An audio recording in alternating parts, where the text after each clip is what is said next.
আমি অশোক। আজ এই ইনফোসিস কলকাতা ক্যাম্পাসে হাঁটতে হাঁটতে মনে হচ্ছে যেন সময়টা আমার সামনে দাঁড়িয়ে আছে। একদিকে 2025 সালের এই আধুনিক ঝকঝকে দুনিয়া, আর অন্যদিকে আমার শৈশব 1954। আমি তখন একটা ছোট্ট ছেলে। আমাদের দিনগুলো ছিল আলাদা। বিদ্যুৎ থাকতো না, হাতে বই নিয়ে পড়তাম, আর মনে বড় বড় ছিল স্বপ্ন। কিন্তু স্বপ্ন দেখার সময় ছিল কম। জীবনের দায়িত্ব শুরু হয়ে গিয়েছিল খুব ছোট্ট থেকেই। এই ক্যাম্পাসে ঢোকার পর প্রথম যে শব্দটা কানে এলো তা হলো উন্নতি। মানুষের পরিশ্রম, প্রতিভা আর প্রযুক্তির এত বড় মেলবন্ধন আগে কখনো দেখিনি। আজ এই বিল্ডিংগুলোর দিকে তাকালে মনে পড়ে আমিও তো এমন বড় কোনো প্রতিষ্ঠানে কাজ করতে চাইতাম। ইনফোসিসের নাম তখনও ছিল না, কিন্তু আমার স্বপ্ন ছিল বড় কিছু করার। কিন্তু জীবন সবার জন্য একরকম পথ রাখে না। আমার পরিবার তখন কঠিন অবস্থার মধ্যে দিয়ে যাচ্ছিল। বাবা মায়ের মুখে হাসি রাখতে, সংসার চালাতে আর তিনটি ছেলেকে মানুষ করতে আমাকে আমার অনেক স্বপ্নই শোকেসে তুলে রাখতে হয়েছিল।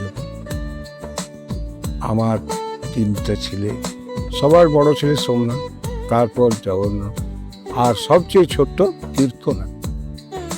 ওদের জন্যই তো সব কিছু। ওদের মুখের হাসিটাই ছিল আমার ইনফোসিস, আমার প্রমোশন, আমার কেরিয়ারের গ্রোথ।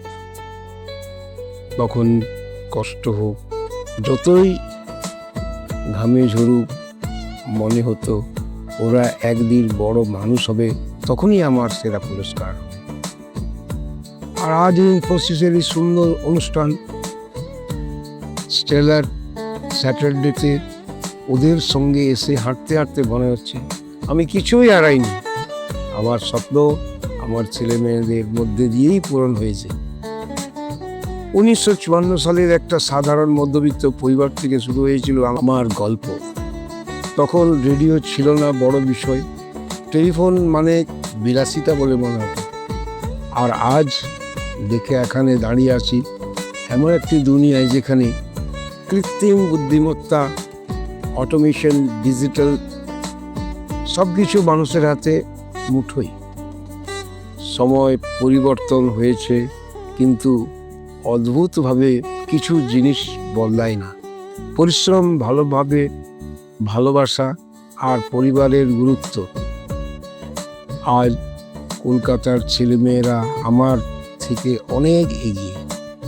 তোমাদের কাছে সুযোগ বেশি, প্রযুক্তি বেশি, আর স্বপ্ন দেখার পরিসরও অনেক বড়। কিন্তু একটা কথা মনে রেখো, তোমাদের সাফল্যের নীরব ছায়ায় দাঁড়িয়ে থাকায় তোমাদের বাবা মা। ওদের ভালোবাসা মানে তোমার শক্তি। ওরা না থাকলে তোমাদের জীবনের ভিত্তিটাই কেঁপে উঠবে। আমার যেমন তোমাদের জন্য নিজের স্বপ্নকে ত্যাগ করেছি, তোমরা যেন কোনোদিন তোমাদের বাবা মাকে ভুলে না যাও। ওদের পাশে থেকো, শুধু টাকা পয়সা দিয়েই নয়, ভালোবাসা দিয়ে, সময় দিয়ে, সম্মান দিয়ে। আজকের দিনটা আমার কাছে শুধু ইনফোসিস ভিজিট নয়, এ যেন সময়ের দুই প্রান্তের দেখা। আমার অতীত আর ভবিষ্যতের মধ্যে একটা সেতুবন্ধন।